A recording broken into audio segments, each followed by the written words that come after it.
Now she subs, but she also travels a lot. Laurel is a student of art.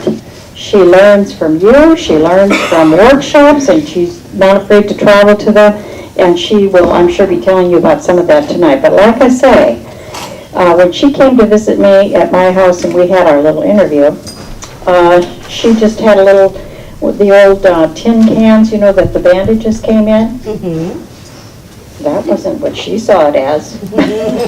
And so she's full of surprises, and tonight she's going to help us see things in a different way. And Laura, thank you very much. We're pleased to have you here. As you know, in addition to being an artist, she's our standards chair. So, Laura? Yes, so watch that. Can you hear me if I just talk? Yes. No. I have a pretty loud voice. No? Okay, so it's really hard for me to Listen, hold if I had stuff. to use it, you had to use it. Okay, let me say one other thing. I'm going to be passing around some of Laura's work. There were some wonderful brownies that were chocolatey and everything. I would appreciate it, and I know you would too, if people would wash the chocolate off their fingers before touching your beautiful work. But you will get a chance to see some of her things up close and personal. Thank you very much. And if you have anyone that can interview you and do a write-up, here's your lady right here. And it was fun being at her house. It's a beautiful setting. Yes. And it was nice in the snow with the big front yard. Oh my gosh, it was unbelievable. So we're going to start with the plastic coated ones. Okay, I believe one of my many, many mottos is do what you love. Because life is just too short. And so I've changed my art so many times. And what I love right now is doing a lot of things. I call it altered art, but there's no category for that. So we call it mixed media. And I love taking things that I find, Band-Aid tins, Altoids, tin cans, cigar boxes, and doing something a little bit different with them. So, I'm not talking about that tonight. Because hopefully you read the write-up, and I'm just going to talk about things that you can do aside from doing what you love. And I just got back from Portland, Oregon. I am a workshop junkie, and I was there for workshops for a whole week. I mean, what's not to love? They give you breakfast and drink coupons, and then during the day you do art and you visit with people from all over the country. It was a lot of fun, and if you've never, ever done an art retreat, I highly recommend it. I think that, well, I'm going to Mexico next for my next art retreat, and I'm really, really looking forward to that. So anyway, some of the things that Marianne just passed out in the plastic cases, those are called ATCs, and I thought I'd put one at every table. Some of these maybe are ones that I have done, but others are ones that I trade. I do a lot of online trading, or I trade at these meetings, these swaps. And it's a baseball size card, 2.5 by 3.5.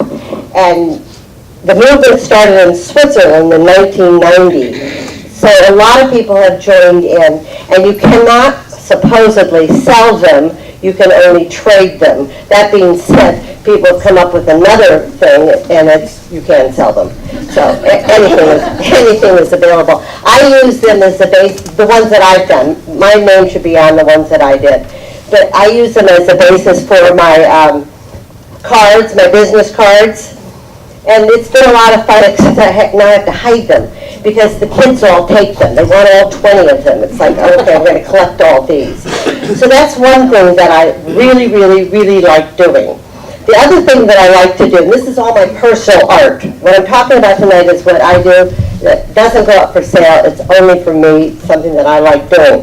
The next thing is mail art, M-A-I-L. Sorry about that, I know. And you can get 2 to each table too, Marianne. And some of the ones with my name addressed to me on there are ones that have come in the mail. You'll see that they have postage on them, and they've come from all over the world. The woman that started this was from Australia, and she asked me to be part of this group because she'd seen some of the things that I'd done with online trading. And one of the themes that I asked for, we all got to pick a theme, was Halloween. Well, when it was her turn, she did this Gothic thing, and she said, by the way, we don't have Halloween in Australia. Okay, fine. But there were people from all over the world. I traded with people in Scandinavia, people in England, other parts of Europe, one in Africa, and it's a huge movement. You can mail anything. A friend of mine took a soda bottle, cut it open, stuffed all kinds of things in it, and mailed it to her grandson at college. Somebody else mailed a piggy bank. I don't know if there was any money in it, but you can do anything. And when I walk into the post office with I call them mailers, everyone gets very excited, and most of these people are from other countries that work at my post office, and they gather everybody to look at this. Oh my gosh, she's got her mail art, she has her mail art. So I think that the mail art people are single-handedly keeping the postal system going. The movement itself started in the 1960s. There are books out on it, and it's fun to read and kind of look through some of the challenging things people have done. And they've had things in shows. New York City, the calligraphers do an exchange with their mail art, and all the illustrators did one too, and they have a book out on that one. But it is phenomenal to take a look at what goes through the mail and how nicely it comes through. My favorite woman lived in England, and she noticed that she lived in a kind of a strange address, and somehow or another everyone goofed up the address, but the stuff still got to her. So she decided to pick up the challenge, and she started sending things to herself. She goes, it's pretty pathetic when you're sending yourself mail. But anyway, so she sent herself things and would goof up things. And by golly, they kept coming. So she ramped it up. And the next thing you know, she's doing crossword puzzles, she's doing word searches, she's doing follow the dots, and they all came to her. So it was absolutely amazing. It was a lot of fun. That's a great book to read. So that is fun. If you want to join in the mail art, you can. Sometimes we put names in a hat and then people just exchange them, and you can do that here. Oh yeah, every one of them had something in them. Sometimes I took them out just to see what was inside, but a few of them I left what's in there. Yeah, and there'll be lots of them up front. Okay, the other thing I do for myself is art journaling. I don't know, do any of you do art journaling? No. I did years ago. One person? I did. Oh, good, two. But it's so relaxing. And it's the only way I can stay awake when my husband is watching TV. I usually watch with my eyes closed. It doesn't work real well. So I just sit there and I play. I play with my pens, I do borders, I do all kinds of different things with this. And it's much cheaper than really a psychiatrist. So I have enjoyed that. As I said to my husband, I don't have a motorcycle and I don't have a boyfriend, so let me just do this. It's fine. But he finally did say, what are you going to do with all of them? I have about 10 going. And I said, well, that won't be my problem. That will be yours. So enjoy it while you can. Yeah, right. Anyway, and I'm going to pass around my art journals. Please understand that none of them are finished. Because what I do is I work sometimes like with line, and I just love making backgrounds. And then I thought, oh, now I have to put something on it.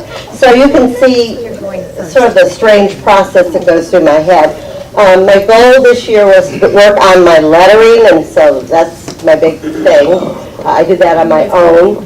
But all of the journaling, yeah, that's that whole stack over there. That has pages that I've done, have been done kind of by me. And if there's color on the front cover, maybe someday I'll finish it. Looks like, okay, I've at least gotten the cover on the front cover. May I just borrow this one just for a minute?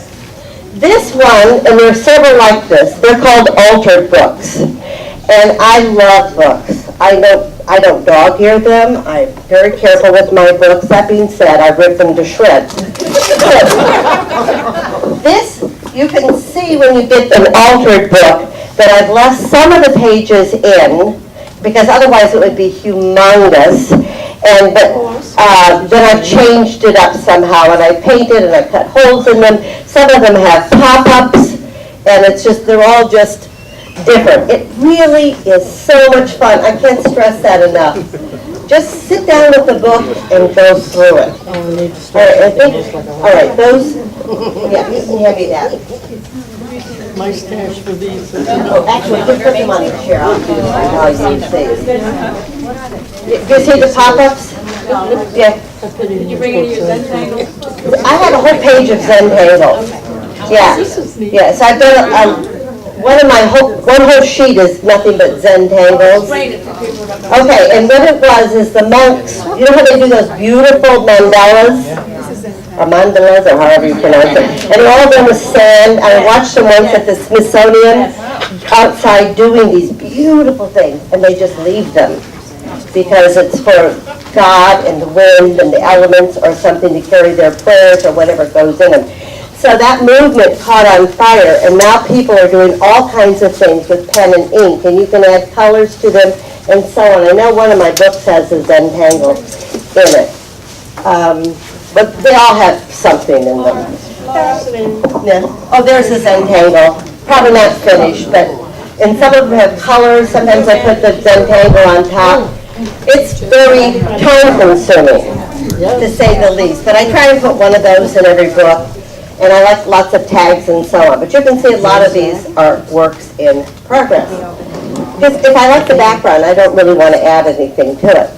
And then my final love are the books. I like to make books. I do make some for sale at the shows, and I've done pretty well with the books, but the thing is, they really are time consuming. So, I don't know what I would charge for, well, I've charged a lot for some. Anyway, here's one. This is all junk mail. That's all. The entire book is made from junk mail. So if you go through it, you would see something like this. So this is one of my books. Did my fat book go anyplace? Oh, here it is. This is a fat book. Oh, my. And that was done with a swap. And you do one piece. The only problem is, I think that one has like 30-some pages in it. The one that finally did it for me was the one where I had to do 52 pages. Oh, yeah, they're only 4 by 4, but you can imagine 52 of them, and usually it's layers. You do, like 9 different layers or something.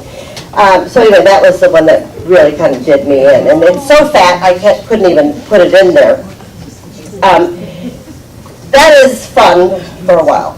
I'm the type of person that likes to do one of a kind, maybe 2 of a kind. You might even see me do 3 of a kind, but that would be about it. And to do 52 pages like that. All right, so I'm just going to randomly go through a couple of books, and then you can come look at some of these later on.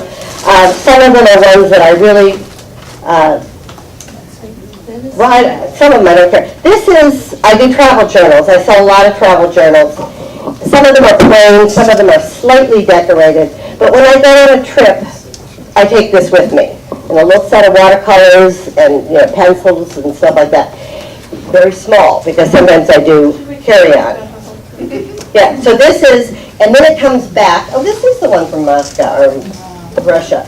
Then when I come back, it takes me 2 or 3 days to get my pictures together, because I've already written in it. I've written and done all this stuff. So when I'm ready to show my journal to people, and that one was my husband with the 6 shots of vodka. Try not to look at that one. Okay. Am I tripping up? No? All right, Mary Ann and I had fun going through buttons, and so I showed her this one tonight, and I said, please tell me I didn't use any good buttons on this. So, one page has buttons as the edge, and I learned this in a workshop. This is from one of the workshops. Turn it around this way. And there's a Zentangle in there, and there's something with gears, and here's the thing with the gears.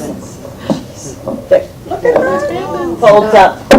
This took forever. There's no way on earth, and it's a ring binder that's been cut down. So there is no way on earth I could possibly even, I'll just pass this one this way, think of selling something like that. But I'm happy I finished. This is what I just finished in Portland, and it's using vintage fabrics and dyed fabrics. I've taken dyeing classes. So it's a journal that I can write on, and it has a zipper pouch inside, and I'll pay someone to make these zipper pouches for me, because I can't stand it. Some of these I'm just going to leave up here because I just worry about things in hand. Also with the book, sometimes I deconstruct a book completely and I just end up with the covers, and that was the case with this one. So that inside, I can do whatever I want. This is a Halloween themed book. Sometimes I draw, but I love doing beautiful papers. So this is my skeleton that dangles up there, and I just had Ellen take a picture of that. This one is called, it's the papers with using that paper mache paste. And so you do the painting with paper mache paste, and you scrape, and so all the pages in this book are done with leaves and prints and papers that I painted. I like putting papers that I painted inside of a book. Anyway, there are many more up here. Oh, this is a before journal. Another deconstructed one. Oh, but I gotta show you. I love this one. And I did sell 2 of them, and they were expensive. Because it has all kinds of windows and things, and it opens up. This is a particular one, so like that. But some of these I think I'll just leave if you want to take a look at them, because I really hate to pass them. And because Jean is our polymer guru, I showed her my first attempt at polymer in a book. Yay! You put the polymer there and you chuck the whole thing in the oven, and the next thing you know, it comes out as a book. How did that happen? The National Museum of Women in the Arts has a collection of artist-created books, one of a kind. They would love to see that. I'll bet they'll give you a show. I would love that. This is the tip of the iceberg. I have so many books, and I had to learn that dang Copic stitch. And I thought, how am I going to do this? So I'm online, because I couldn't figure it out from the books. And they would do something, I'd go back, and I'd do this, and then this. This had taken me days, but once I did it, I was using game boards to put books together. You scrabble game pieces and put game with that Copic stitch, which I finally mastered. So I've tried other types of stitches and so on. But I love doing all this funky stuff. And you have to understand, it's not perfect. Because as we sit there and we look at people's neat stitching, I'm going, oh, that's not the look I want. And my husband will even come up to me with one of these books and he goes, oh, you got all these strings hanging, guys. Don't touch them. That's the look I want. So if you have any questions, you can talk to me anytime. If you have any questions, can I take questions, or do we need to move on? No. Would anyone? Please, somebody ask a question. The ones you don't sell.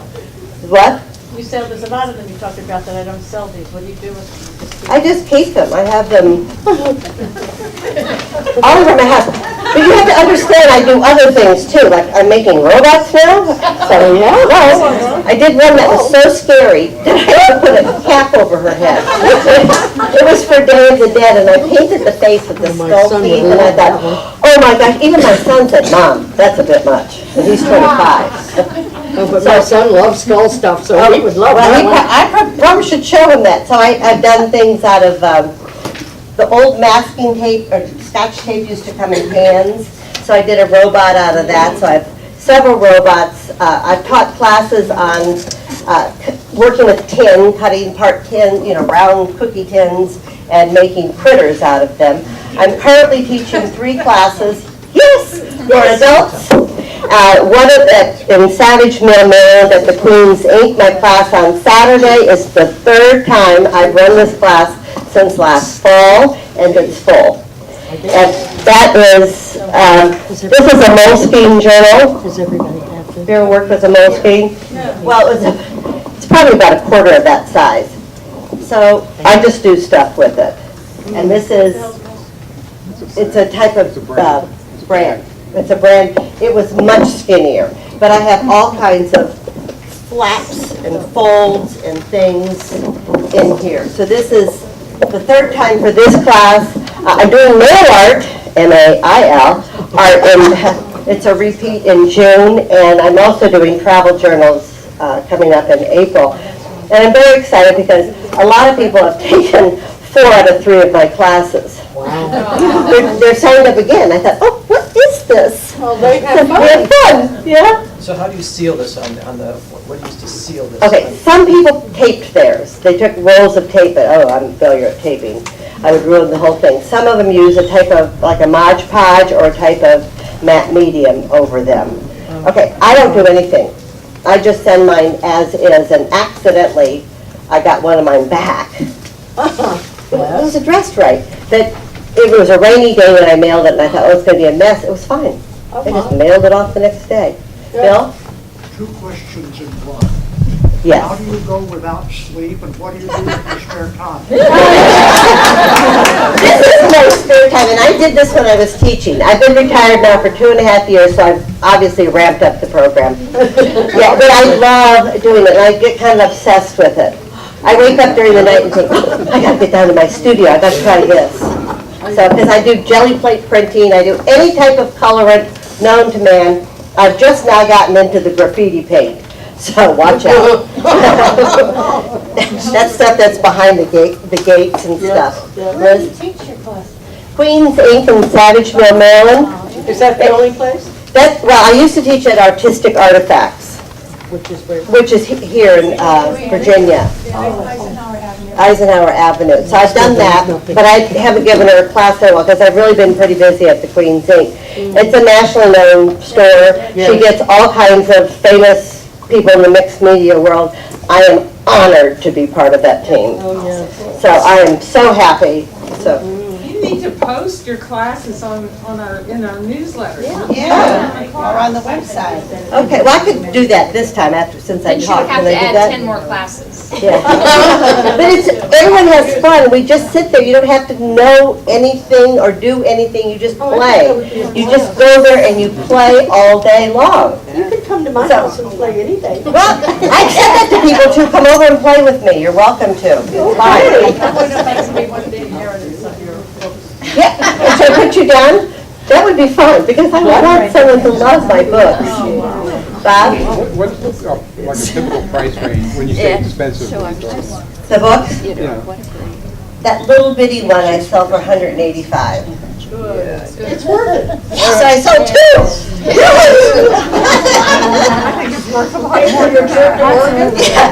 Pays for the workshops. Right. Yeah.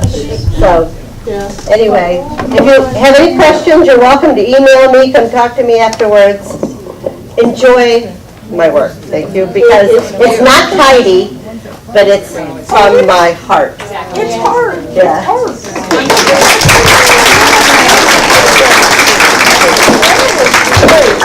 Thank you so much, Laurel, for sharing that.